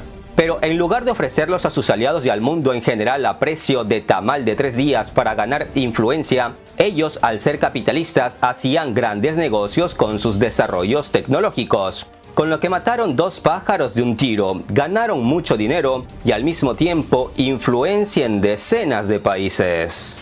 En cierta ocasión conté cómo el creador del famoso juego Tetris se moría de hambre en Moscú, mientras compañías de países capitalistas hacían millones con su invento, mientras él estaba encerrado tras el telón de acero. O mientras las computadoras soviéticas, que eran buenísimas, tenían problemas de producción y no se comercializaban como el capitalismo manda, compañías estadounidenses como IBM hacían millones de ganancias vendiendo sus computadoras por todo el mundo. Y así ejemplos hay decenas, si es que no cientos. En resumen, podemos decir que gracias a esa carrera tecnológica entre Estados Unidos y la Unión Soviética, pero más que nada, gracias al capitalismo y a las facilidades de negocio y transacción en el comercio internacional que Estados Unidos ofrecía desde el final de la Segunda Guerra Mundial, los países aliados de Estados Unidos como Corea del Sur, Japón y media Europa se desarrollaron rápidamente, aunque claro, a expensas de explotar a los países del tercer mundo con grandes recursos naturales como los de América Latina. África, donde el colonialismo aún reinaba en la década de 1960 y los belgas aún cortaban manos a sus esclavos en el Congo, África también fue explotada. Y ni hablar de la mano de obra barata de países asiáticos como la India, que todavía eran colonias británicas hasta hace unos 70-80 años. Hoy en día es muy fácil decir que el capitalismo es muchísimo mejor que el comunismo, y la verdad que es difícil refutar este planteamiento. Pero no debemos olvidar que los países del primer mundo se desarrollaron no solo gracias al capitalismo, sino también a la explotación de los países pobres, corruptos hasta más no poder y sin ejércitos fuertes para defenderse. Pero más que nada por la corrupción de nuestros gobiernos que regalaban nuestros recursos a cambio de una buena jubilación en Miami. Me gustaría dejar claro que tras la Segunda Guerra Mundial y en los primeros compases de la Guerra Fría, por allá a finales de la década de 1940, los países aliados de Estados Unidos le otorgaron a Washington demasiado poder. Y Estados Unidos, al saborear las mieles del poder global, se convirtió en un único hegemón al que todos debemos rendir culto y obedecer. De lo contrario, vienen sanciones, restricciones, bloqueos, congelamientos, confiscaciones, prohibición de instrumentos financieros internacionales, prohibición para usar la moneda de estatus global, es decir, el dólar, y toda una gama infinita de castigos que se idean y materializan desde los Estados Unidos de América. Y así, tras un largo periodo de explotación de los países del tercer mundo en la década de 1950, 60 y 70, en los años 80 el mundo entró en una nueva era de liberalismo donde, valga la redundancia, se liberalizó el comercio. Se reforzó la idea de libertad de expresión y libertad de prensa, se explicó al mundo la importancia del derecho a la propiedad privada y, entre muchas otras cosas, se hizo de la competencia un instrumento para impulsar el desarrollo, ya que en teoría, si la empresa de al lado tiene mejores cositas y mejores ventas, yo debo desarrollar ideas para ser mejor que mi competencia. Sin embargo, este sistema funcionaba mientras el gran ganador era Estados Unidos, que permitía a sus aliados llevarse un trozo de pastel bajo ciertas condiciones, como apoyar siempre la política internacional de Washington, o no ponerles palos en la rueda a las empresas estadounidenses.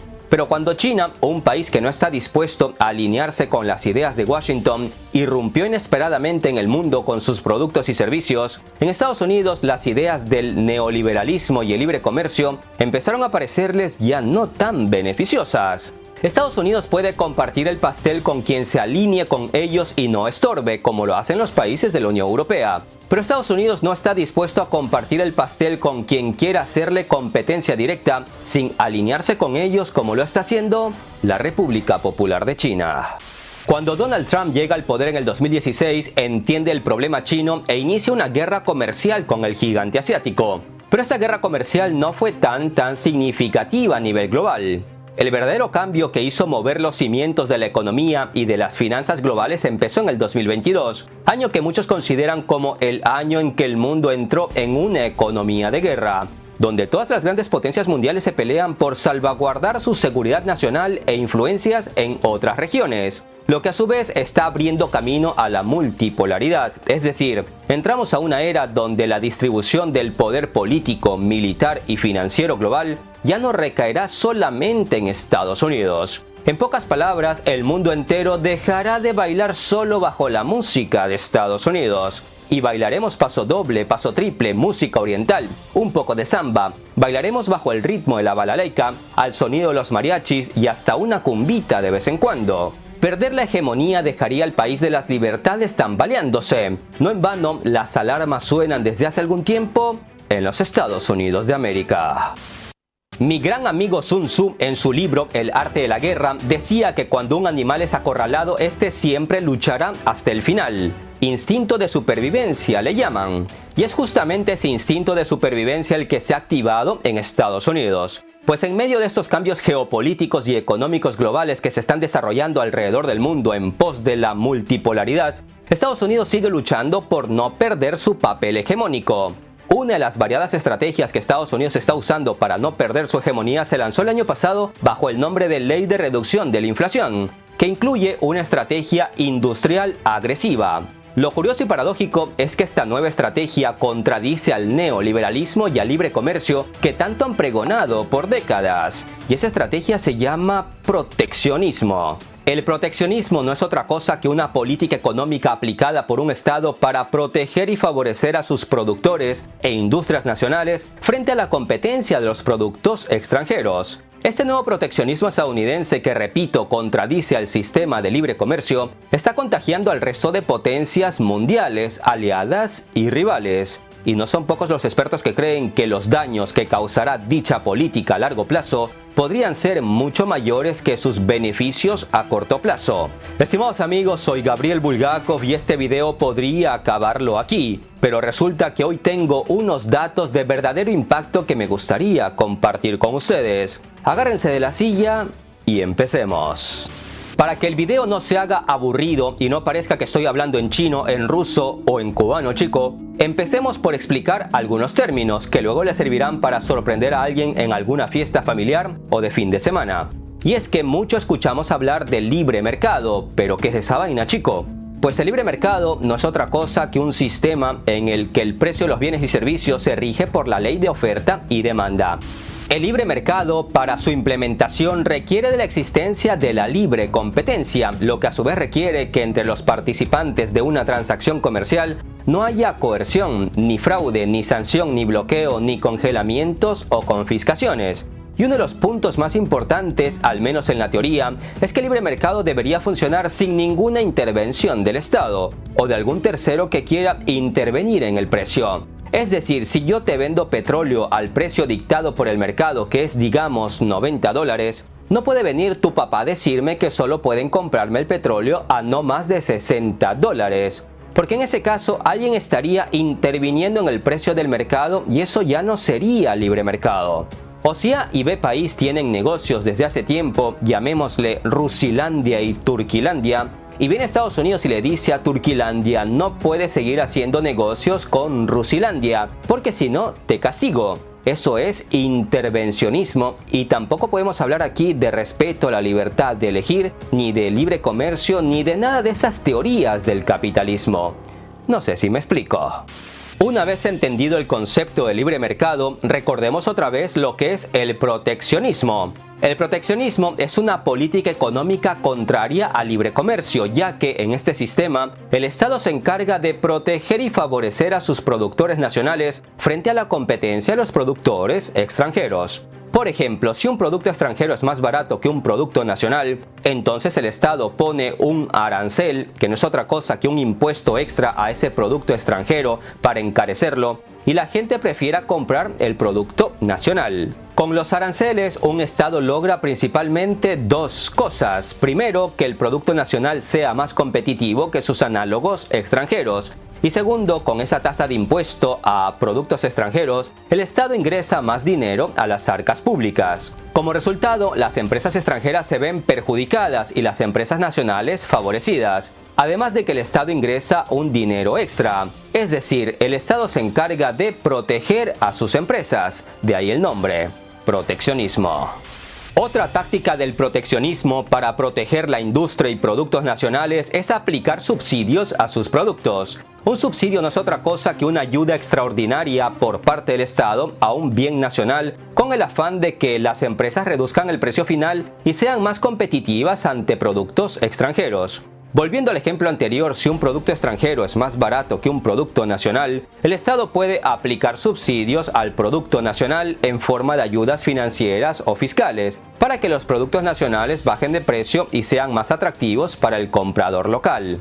Así, por ejemplo, en una actualización de las leyes estadounidenses, un comprador de un coche eléctrico en Estados Unidos ya puede obtener un reembolso de $7,500 si el automóvil eléctrico de marca estadounidense fue ensamblado en Estados Unidos o si sus baterías contienen un 40% de minerales producidos en Estados Unidos. Con esta medida, las empresas de automóviles extranjeras que venden coches eléctricos en Estados Unidos se encuentran en desventaja, porque el cliente estadounidense preferirá un coche estadounidense, ya que luego podrá reclamar un reembolso de $7,500. Repito, esto de perjudicar a la competencia ya no es libre mercado, es proteccionismo, y es algo que ya venía preocupando desde la era Trump a los rivales comerciales directos de Estados Unidos como China. Pero ahora también ha comenzado a alarmar a los mismos aliados de Estados Unidos, como los países de la Unión Europea, Japón o Corea del Sur, quienes, sabiendo que no podrán hacer nada para que Estados Unidos cambie de opinión, ellos mismos también entrarán al ruedo y empezarán a pisotear el libre comercio en favor de políticas proteccionistas que a la larga quemarán a la competencia extranjera en sus respectivos países. Una vez entendidos estos términos de impacto como libre mercado, proteccionismo, aranceles y subsidios, viajemos un poco por el pasado, que aún tengo cosas que contarles para sorprenderlos. Pongan atención que es aquí donde el video se pone bueno. A finales del siglo XVIII, Reino Unido, el hegemón de aquel entonces, era un país muy rural, pero la revolución industrial ya había arrancado y los niveles de vida británicos empezaron muy rápidamente a mejorar. En ese tiempo, las grandes empresas británicas pidieron al gobierno que los protegiera de la competencia extranjera, poniéndoles aranceles a los productos extranjeros y ayudando así al comercio local y a sus exportaciones. Con eso comenzaba una era de proteccionismo en Reino Unido. Pero en 1846 se produce un punto de inflexión en la historia del capitalismo, pues nuevas ideas de reputados economistas de la época sugirieron al gobierno británico que proteger el comercio nacional no había traído nada bueno, pues en concreto se referían a que el contrabando había aumentado por esa política proteccionista, y que lo mejor era crear un entorno de libre competencia y libre mercado entre productos nacionales y extranjeros. y fue así como Gran Bretaña impulsó el libre mercado en 1846, lo que en poco tiempo demostró ser una política económica beneficiosa para el comercio y los niveles de vida de la gente en general. Y en poco tiempo el liberalismo fue tomado como ejemplo en varios países, pero como la historia es cíclica, con el tiempo medio mundo volvió al proteccionismo. Así, por ejemplo, tras la Primera Guerra Mundial y en medio de la Gran Depresión que empezó en 1929, Estados Unidos impulsó una política proteccionista e impuso uno de los impuestos arancelarios a productos extranjeros más elevados de la historia. Luego vino la Segunda Guerra Mundial, Estados Unidos le arrebató por completo el trono de hegemón a Reino Unido, y en Washington creyeron que para preservar la paz, o al menos eso fue lo que dijeron de puertas afuera, era necesario crear mecanismos que asegurasen que la competencia entre países se desarrollaría conforme a reglas aceptadas por todos. Entre otras cosas, Estados Unidos proponía eliminar la enorme cantidad de restricciones al comercio internacional que habían sido impuestas en los años anteriores a la Segunda Guerra Mundial. Pero claro, Estados Unidos proponía eliminar restricciones porque se habían enriquecido en medio de la Segunda Guerra Mundial y tenían productos de todo tipo que ofrecer al mundo. Además, se había iniciado el Plan Marshall, ese plan de ayuda estadounidense para reconstruir a la Europa devastada y destruida por la guerra. Los intereses estadounidenses eran evidentes, pero ojo, que aquí viene lo más interesante. En 1947, las Naciones Unidas convocan la Conferencia de Comercio y Empleo nada más y nada menos que en La Habana, que por esos años era como una cantina y sucursal de diversión para los estadounidenses, por decirlo suavemente. Sin embargo, cuando Estados Unidos y su compadre Reino Unido se dan cuenta que el pastel del comercio internacional estaba siendo justo con todos y bien dividido para todos, y que a ellos les tocaría un trozo menor del pastel al que esperaban, ambas naciones anglosajonas emprendieron negociaciones bilaterales encaminadas a marcar las reglas del comercio internacional. Una vez que diseñaron el plan, empezaron a invitar de a poco a otras naciones a unirse a su convenio, invitación que fue aceptada por otras 23 naciones, y con ello estarían haciendo el Acuerdo General sobre Aranceles Aduaneros y Comercio. Hasta 1994, este acuerdo promovió, entre otras cosas, la reducción de aranceles entre los países, y para darle más fuerza a sus nuevos planes decidieron reemplazar dicho acuerdo y fundar la famosa Organización Mundial del Comercio, a fin de integrar a más y más países. Creo que a estas alturas del partido, cuando historias como estas son de conocimiento público, nadie debería dudar que el sistema en el que vivimos fue diseñado a la medida de Washington, perjudicando al mismo tiempo a los países más débiles. Y cuando países como China, que no quieren alinearse a las políticas de Estados Unidos, entienden cómo funciona el sistema y se adaptan a él, viene Estados Unidos y cambia las reglas del juego. Así ha sido siempre durante la historia, sean estos tratados comerciales, económicos, financieros, de inversión, de seguridad o de armamento. Si Estados Unidos entiende que sus rivales se han adaptado y están dispuestos a hablarles de tú a tú, Estados Unidos, o por sí solos o uniendo al resto de potencias que son aliados, cambia las reglas del juego. En estos momentos, la administración Biden está cambiando las reglas del comercio internacional al crear activamente su propio sistema de subsidios y aranceles con políticas proteccionistas. Estados Unidos también está introduciendo regulaciones que requieren que las empresas estadounidenses usen componentes y materiales locales, algo a lo que los funcionarios estadounidenses se habían opuesto anteriormente en la era del libre comercio.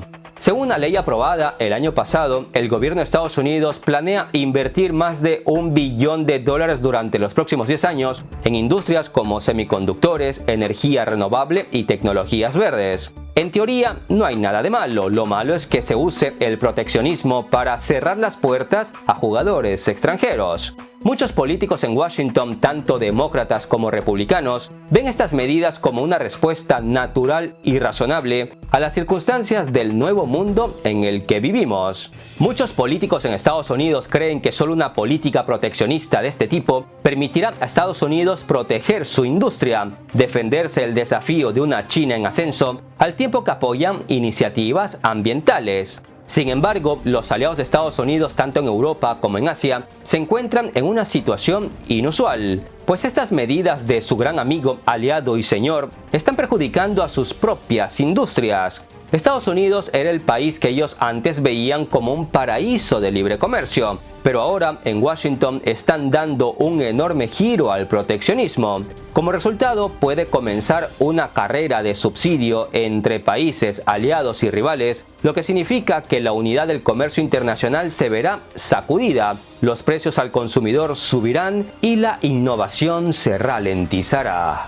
Los defensores del libre comercio creen que los subsidios y aranceles son malos en sí mismos, ya que reducen artificialmente el costo de los bienes producidos localmente. Sin embargo, hay varios motivos que pueden explicar el giro proteccionista estadounidense. En primer lugar, el poder creciente de China, lo que los obliga a crear un ambiente en el que las empresas estadounidenses dejen de depender de su producción en China. Y es que si ven dónde están hechos los productos de empresas estadounidenses, sean estos juguetes de Disney, ropa o zapatos de Nike, componentes electrónicos de empresas como Intel o el mismísimo iPhone, lo más seguro es que vean en el producto estadounidense el famoso Made in China. Si las empresas estadounidenses siguen produciendo en China en un futuro no muy lejano, China podría usar las mismas tácticas de Estados Unidos cuando algo no le gusta de un país. Confiscar bienes ajenos, congelar dinero ajeno, sancionar empresas extranjeras, etc. Me gustaría resaltar que cuando Estados Unidos hace esto nadie dice nada, pero en el momento en que China empiece a usar esas tácticas estadounidenses, todos criticarán a China. De eso no tengan ninguna duda. En la nueva política proteccionista de Estados Unidos no ha dejado de lado a las energías renovables, todo lo contrario. Las está impulsando con ayudas extras del gobierno, subsidios y demás. En un primer momento, en Europa aplaudieron estas medidas, ya que demostraba que desde Washington finalmente se estaban uniendo a la lucha contra el cambio climático. Hasta que en Europa descubrieron que detrás de esa política estadounidense se estaba perjudicando a las empresas europeas. Y es que, por citar un ejemplo, la actual crisis energética ha afectado duramente a las empresas europeas, que les toca comprar gas a Estados Unidos a un precio más caro. Mientras los subsidios en Estados Unidos hacen que la energía renovable también sea más barata que la europea. Las preocupaciones en Europa ya se están expresando a nivel oficial. En diciembre, el presidente de Francia, Emmanuel Macron, calificó la ley contra la inflación en Estados Unidos como un asesino de la industria. A estas alturas, los europeos ya no le aplauden tanto a Estados Unidos como antes, aunque puede que sigan aplaudiendo, pero ya no con las manos. Esta política proteccionista estadounidense ha contagiado también a la Unión Europea. Por ejemplo, el bloque del viejo continente está gastando unos 86.500 millones de dólares al año solo en energía renovable, así como 365.600 millones de dólares en los llamados fondos Next Generation, que son un soporte económico a los miembros de la Unión Europea a través de créditos. Por todo ello, no son pocos los expertos que advierten que existe el riesgo de que en el mundo entero se impulse el proteccionismo en detrimento del libre comercio, algo que en realidad ya está ocurriendo.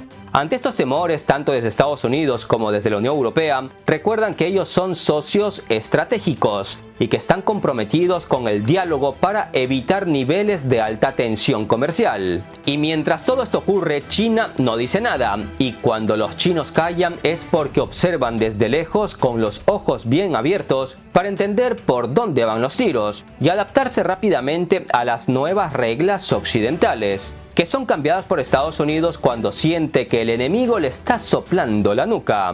Ya veremos qué pasa. Un abrazo de paz y esperanza a todos. Hasta la próxima. Bueno, genial. Gabriel Burkakov, también alguien muy recomendable por la calidad de sus informes.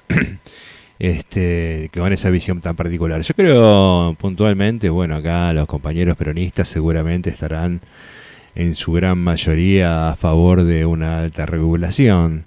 Y en ese caso yo creo que tiene que haber una mixtura, ¿no? O sea, debemos de ser un poco liberales con lo que nos sale barato, que tiene que ver con la producción agropecuaria, con todo ese tipo de cuestiones primarias, y ser muy proteccionista en áreas claves que nos interesa desarrollar, sobre todo en la industria, en la ciencia. para posibilitar otra cosa. Pero básicamente algo desde ya que es imprescindible si querés tener algún modelo de desarrollo es manejar tu comercio exterior.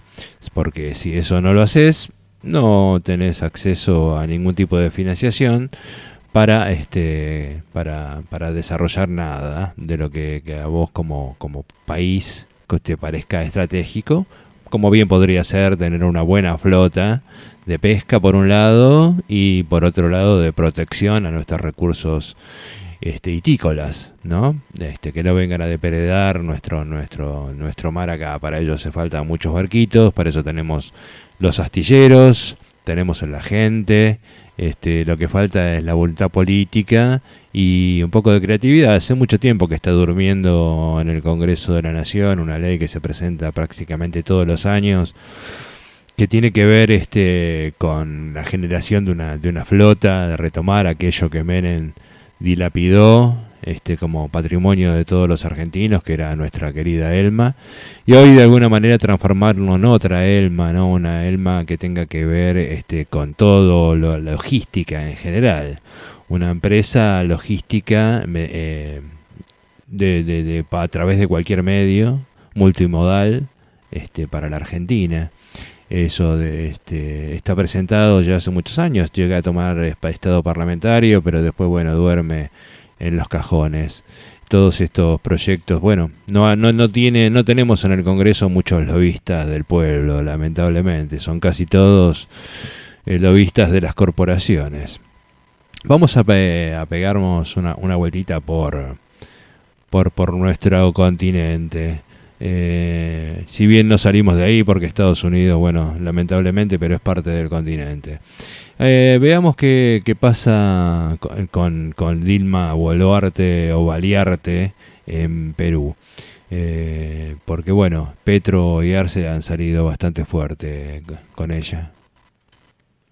Perú está que arde y Dina Boluarte no ha sabido contener las manifestaciones y descontentos que se demuestran a lo largo y ancho del país y ahora pretende echarle más leña al fuego al acusar a sus vecinos a nivel regional. Y es que el gobierno de Perú expresó mediante una nota diplomática una enérgica protesta en la que alegan injerencia en asuntos de política interna por parte de los gobiernos de Colombia, dirigido por el presidente Gustavo Petro, y el de Bolivia, liderado por el presidente Luis Arce. La cartera precisó que dicho documento se refiere a las recientes declaraciones del presidente colombiano sobre los hechos ocurridos hace unos días en la Universidad San Marcos de Lima, a la crisis interna que enfrenta el país por las manifestaciones contra el gobierno de Dina Boluarte, y el Congreso se ha sumado el deterioro de las relaciones exteriores, y donde el gobierno de Perú no encontró otro medio que reprimir al pueblo molesto que enviar un contingente de la policía que ingresó a la fuerza para desalojar a los cientos de manifestantes llegados de distintas partes del país y se refugiaron en el recinto estudiantil para participar en las protestas de la capital. Tras la intervención policial en la San Marcos, la universidad más antigua de América, Petro compartió en Twitter un video sobre la irrupción policial del campus y afirmó que la Organización de Estados Americanos, OEA, debería evaluar la situación en Perú.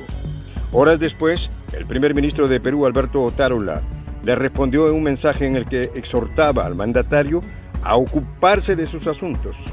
En definitiva, el gobierno de Dina Boluarte sigue buscando más problemas de manera interna y ahora internacional.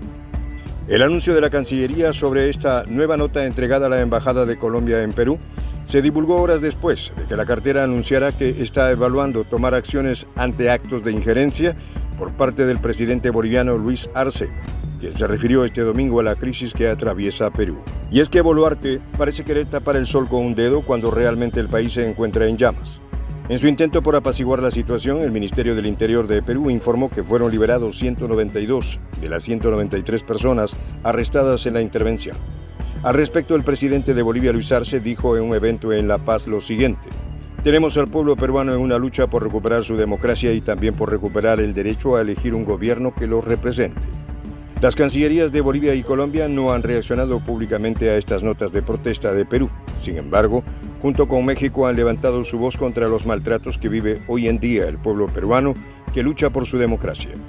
Todo esto se da en el marco de las protestas contra el gobierno de Boluarte y tras la destitución de Pedro Castillo como presidente, ocurrida el pasado 7 de diciembre, y en cuyo marco se han registrado enfrentamientos entre manifestantes y fuerzas del orden público que se ha cobrado la vida de 56 personas a la fecha. Todo esto desde que el presidente democráticamente electo Pedro Castillo fuera encarcelado. La mayoría de estas personas han perdido la vida en manos de la policía, pero solo han emergido unas cuantas voces de preocupación a nivel internacional. El relativo silencio de gran parte de la comunidad internacional ha decepcionado a los defensores de los derechos humanos, quienes están pidiendo que se condene la violencia estatal que se ha desatado desde que Pedro Castillo fue destituido y encarcelado. Y a los que han levantado su voz a favor del pueblo peruano han sido acusados de injerencia, como es el caso de los presidentes Petro, Arce y AMLO, los cuales han sido duramente señalados por la mandataria peruana. Jenny Dador, secretaria ejecutiva de Coordinadora Nacional de Derechos Humanos de Perú, declaró lo siguiente: la sensación es que estamos solos. Los estados de la región, ninguno hace nada en concreto, señaló. La ausencia de la nueva presidenta de Perú, Dina Boluarte, en una reunión de mandatarios de la región celebrada en la capital de Argentina fue notable, y la mayoría de los dirigentes evitaron mencionar la situación en Perú. En una desafiante conferencia de prensa, Boluarte pidió una tregua nacional, al tiempo que culpó a los manifestantes de la violencia y el caos que se ha apoderado del país. Igualmente afirmó que mineros ilegales y contrabandistas de personas formaron una fuerza paramilitar para tratar de generar caos y obtener una ganancia política. Otro que también ha emitido su opinión fue el presidente chileno Gabriel Boric, el cual comentó que existe una imperiosa necesidad de un cambio de rumbo en Perú, porque el saldo que ha dejado el camino de la represión y la violencia es inaceptable. Por su parte, el mandatario mexicano Andrés Manuel López Obrador, firme partidario de Castillo, exigió lo siguiente: cese a la represión en Perú. AMLO ha manifestado desde hace una semana su repudio a la compleja situación de Perú. En el centro de Lima, los manifestantes empezaban a reunirse para una vez más hacer una serie de protestas, muchas de ellas procedentes de lejanas regiones andinas. Llegaron a la capital para exigir la renuncia de Boluarte, alegando que deben celebrarse elecciones de inmediato y la disolución del Congreso. En menos de 2 meses, el país llamó en consulta a 4 embajadores, declaró persona no grata al representante de México y entregó notas de protesta a diversos gobiernos. Especialistas en asuntos internacionales consideran que atraviesa un escenario complicado. La mayoría de las protestas contra el gobierno que se realizaron antes de eso fueron en diversas regiones de Perú, lo que expuso las profundas divisiones entre los residentes de la capital y los de las zonas rurales, que han estado abandonados durante mucho tiempo. Perú es un tema espinoso, pero la presión por parte de algunos mandatarios ha conducido a negociaciones de último momento. Muchas gracias a Juan José del Castillo, a Prensa Alternativa, también un lugar muy recomendable para ver en YouTube. Pero yendo al tema de Perú puntualmente, ¿no? Con esta situación tan particular que se ha generado, ¿por qué Boluarte es imprescindible en realidad para la clase dominante, para los Estados Unidos básicamente, que es quien sostiene, el único que sostiene este golpe es Estados Unidos, y todo ese cipallaje que siempre, bueno, hemos recalcado, esa oligarquía peruana tan arraigada y tan comprometida con todo lo que tiene que ver con el comercio internacional, con los minerales, por supuesto. Y recordemos también de que Perú es el segundo productor de cocaína del planeta, ¿no? Algo que no se hace mucha mención, y que también eso motivó parte del golpe que le dieron a Castillo. Haber mandado al ejército a los sembradíos de coca y donde están las cocinas. Creo que eso fue lo último que hizo. Pero el problema está de que justamente esa banda delincuencial absolutamente impresentable, que es la que de alguna manera está configurada a través de sus gerentes, esos políticos profesionales que están en el Congreso de Perú, bueno, en todos los congresos de nuestra América, pero particularmente en el Congreso de Perú, estas oligarquías retrógradas y patéticas tienen una imagen pública increíble, ¿no? O sea, no los quiere nadie en Perú, no los quiere nadie. Creo que la imagen positiva es del 7-8% del Congreso peruano y de los congresistas. dense una idea. Ahora, ¿qué pasa si Dilma renunciase, por ejemplo? Tendría que asumir justamente el presidente de la Cámara de Senadores de Perú, lo cual provocaría innegablemente una mayor cantidad de movilización y de protestas en el pueblo peruano, claramente. Así que esta traidora, esta Lenín Moreno de Perú, que tiene sus manos ensangrentadas y que está únicamente sostenida por los Estados Unidos, pero que también, paradójicamente, la política tiene esas cosas, ¿no? Nuestros políticos profesionales tienen esas cosas. Yo veo mucha similitud o parecidos con Lula, con Boric, con Abdo Benítez, algunas cuestiones, o con el mismo Lacalle Pou, ¿no? De Uruguay, que tienen estas conductas así bastante contradictorias, ¿no? Por un lado le niegan armas para Ucrania, pero por otro lado Lula fue uno de los primeros en reconocer al gobierno de esta usurpadora. O lo tenés a Boric en Chile, hablando a favor supuestamente del pueblo y de que se convoque una asamblea, o que luego sea que se deje de reprimir en Perú y que se escuche al pueblo. Y por otro lado, siendo junto con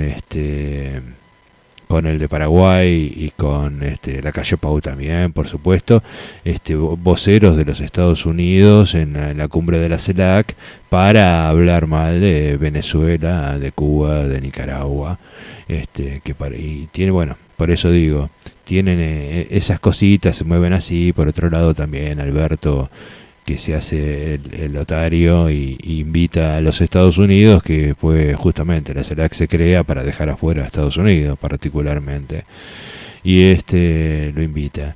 Son esas cosas que tiene la política internacional, así va y bien, de nuestra América. Bueno, hay algo muy interesante que para que estemos alerta a esto que puede suceder, porque hay un comandante del Pentágono que eleva un informe, un tipo muy importante, donde prevé una guerrita. ¿Con quién? A ver, y no dentro de 100 años, en el 2025 nada más. Guerra en 2025, el Pentágono asegura que en 2 años se dará la guerra con China por Taiwán. Un memorándum de un alto general responsable de la Fuerza Aérea estaba revelando los detalles de la guerra que ocurrirá entre Estados Unidos y China. Interesante que ya hay hasta una fecha. Se está señalando por parte de diarios, que no son chinos desde luego, pero que son de la región, que el presidente Xi Jinping parece haberse ya cansado del tema Taiwán y que habría encargado a una persona de su entera confianza de crear el esquema para unificar a Taiwán, quitando la era de un país, 2 sistemas, que ya Taiwán pasa a ser de China. Interesante lo que venga. Lo cierto es que Estados Unidos y Holanda están llegando a un acuerdo para bloquear las exportaciones de chips a India. Sigue la guerra comercial también.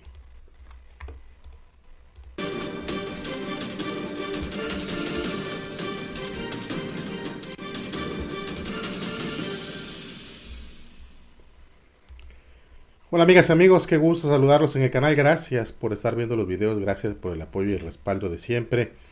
Bueno, fíjense que ya hay fecha para la guerra entre China y Estados Unidos. Imagínense ustedes qué tan loca está esta situación, o sea, qué tan belicoso está el Pentágono y su cúpula militar. No se han satisfecho del todo en las ganancias con la guerra con Ucrania, sino que ahora van también con China. Mírense ustedes, o sea, es interesante, o sea, ¿por qué? Porque uno esperaba que con la guerra de Ucrania se llenaran las bolsas las compañías armamentistas, todos los que ganan con estas guerras, pero parece que no les basta. Así que hay que ir contra China, es lo último que nos enterábamos. Y es que el viernes circuló un memorándum de un personaje de la Fuerza Aérea. Un general de 4 estrellas de la Fuerza Aérea de Estados Unidos advertía el viernes 27 sobre la posibilidad de un conflicto con China tan pronto como en el año 2025, muy probablemente por Taiwán, e instaba a sus comandantes a impulsar a sus unidades hacia la máxima preparación operacional para una batalla ese año. En un memorándum interno que primero se conoció por redes sociales el viernes y luego fue confirmado como genuino por el Pentágono, el líder del Comando de Movilidad Aérea, general Mike Minihan, dijo que el principal objetivo debería ser disuadir y, si se requiere, derrotar a China, es lo que decía él.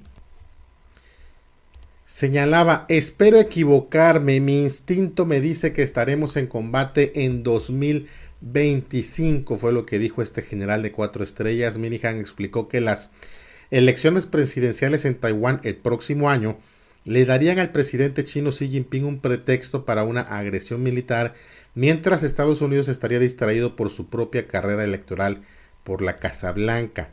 El equipo de Xi, el motivo y la oportunidad se alinean en 2025, añadió. El memorándum también convoca a todo el personal del comando móvil a ir al campo de tiro, disparar un proveedor hacia el blanco y apuntar a la cabeza. Entonces, es lo que estaba diciendo el general. Le preguntaron al Pentágono si era cierto y dijo el Pentágono: efectivamente sí envió ese memorándum. Es que ustedes ven aquí. Es para la Fuerza Aérea. Entonces el Comando de Movilidad Aérea, ese es el memorándum que fue enviado a sus comandantes el pasado 1 de febrero del 2000. Bueno, aquí dice 1 de febrero del 2023.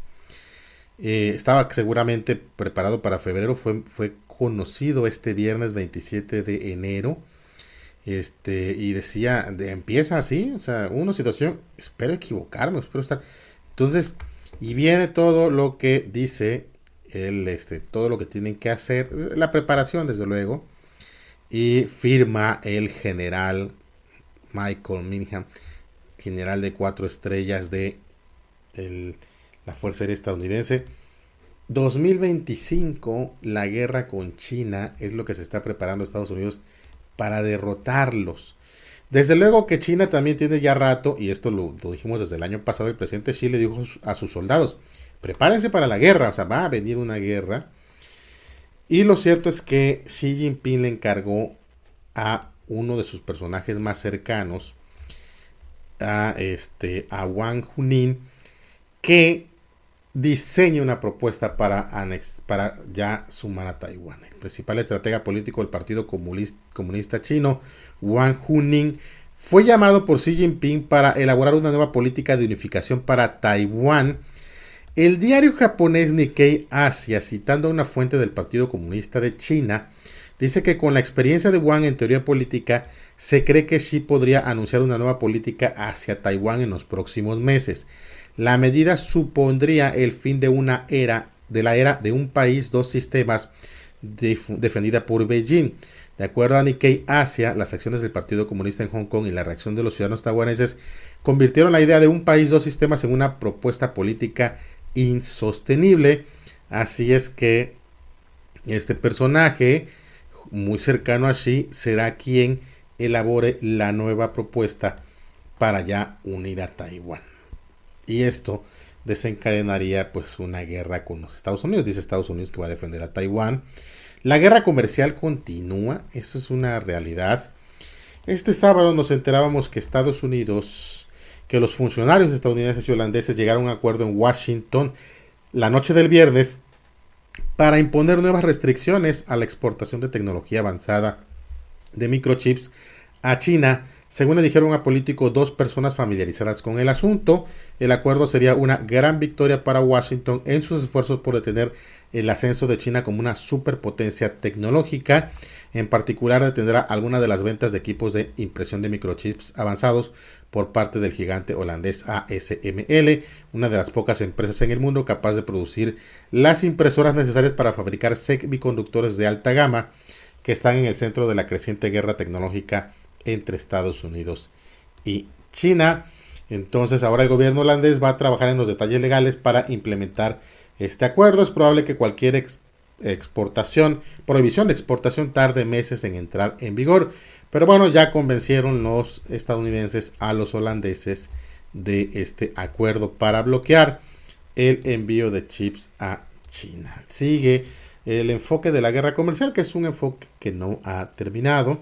Lo que estaba metiendo mucho ruido este fin de semana, desde luego, era un memorándum del Pentágono preparando ya a los comandantes para una guerra contra China en el plazo de 2 años, en el 2025. Estaremos hablando de, pues sí, 2 años nada más. Y pues no es nada fácil hablar de una guerra que podría acabar en un conflicto nuclear. Gracias por estar en este canal, por ver estos videos. Muchas gracias, Antonio Villamil. Bueno, acá queda una vez más expuesta estas contradicciones que tiene, ¿no?, en lo que te dice de la libertad y pasar a toda esa sanata. Dentro de los mismos derechos humanos está contemplado el derecho al conocimiento, que es un derecho al que tal deberíamos tener acceso a absolutamente todos. Pero el capitalismo pone su gen del egoísmo más patético, y por supuesto tienen el poder para imponerlo, que es las patentes que nos exigieron también en la época menemista, ¿no? Menem cuánto daño ha hecho a este país y por cuánto tiempo lo seguimos pagando, y no sé cuánto lo seguiremos pagando, desde la privatización de la hidrovía a la ley de patentes o la ley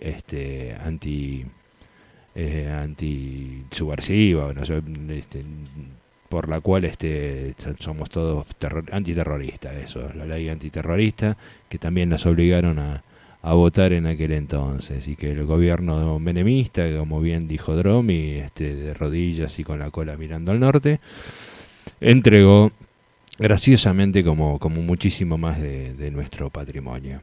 Así que bueno, en esta guerra el conocimiento quieren vedarlo para China, para no permitir que siga avanzando, para que, bueno, hasta donde yo sé, China no ha invadido ningún país jamás en su historia. Y estos que hablan de libertad, que hablan de libertad de expresión, que llenan la boca con un montón de mentiras, ponen restricciones, te confiscan bienes, así lo han hecho con Libia, lo han hecho con Irak, lo han hecho con Venezuela, con Cuba o con quien quieran, ¿no es cierto? Ellos tienen ese poder de imponerle a los demás, porque tienen los fierros. Por eso insisto que cuando querramos y estemos de acuerdo para hacer una revolución, va a tener que empezar obviamente por la cabeza, porque con los fierros no le vamos a ganar, muchachos, ni se les ocurra pensar en fierros, porque ahí nos van a masacrar como lo han hecho siempre. Así que la revolución tiene que pasar por otro lado, que tenga la menor cantidad de sangre y de cuero posible, pero tiene que pasar por las cabezotas. Y acá, desde la Parda María, nosotros tratamos de poner nuestro granito de arena en función de esa revolución cultural y revolución intelectual de alguna manera, y que bueno, que todos comprendamos que es muy necesario activar políticamente, que nuestro cerebro active políticamente para que no vote pelotudeces, que vote ideas, que vote propuestas, que vote proyectos, que tenga una utopía hacia la cual quiera dirigirse. Nosotros desde este espacio ponemos el buen vivir como la meta a la que debería aspirar la humanidad, para tener una mejor relación no solamente entre nosotros mismos, que somos todos hermanos, todos hemos descendido del mismo vientre africano, todos tenemos genes negros, africanos, somos hermanos literalmente, pero esta gente, este puñado de egoístas, locos, esos locos que van a cagar a casa de otra gente, como bien lo definía Serrat, hacen estas barbaridades empujándonos a un precipicio, y ellos en su ilusión de vivir en estaciones espaciales, con toda la tecnología y vivir de lo que le manden de acá sus esclavos en la tierra. Delirios por el estilo tiene esta gente. Bueno, desde la ventana de la Parda María, este programa esperamos subirlos a YouTube. Les mandamos un abrazo a todos, los queremos mucho, sabemos que son muchos los que nos están siguiendo cada vez más, por suerte. Y nada, traten de replicar este programa para que sigamos abriendo cabezas por ahí, entendamos un poco mejor dónde estamos parados, por qué lado se juegan las verdaderas pelotas en esta historia. Y vuelvo a despedirme con la musiquita que nos envió nuestro amigo chileno. Así que Ancatari, muchísimas gracias. Los espero. Vamos a cambiar de día y horario. Vamos a estar todos los lunes de 16 a 18 horas aquí por La Parda María, por www.lapardamaria.com.ar. Vamos a estar saliendo también por www.sondetrope.com.ar y por la FM 99.7 de San Martín, provincia de Buenos Aires. Un gran abrazo a todos, todes. Los quiero mucho. Allá va. Hai gura taiji hayana nina mutukoiji nima Wanantayan Ushwantayan Wata Jamalin Kashpikima Haranochu Sos Hoshkash Soke Nipenachaye Jik Gajowe Jik Jop Eniyo Korkegen Hak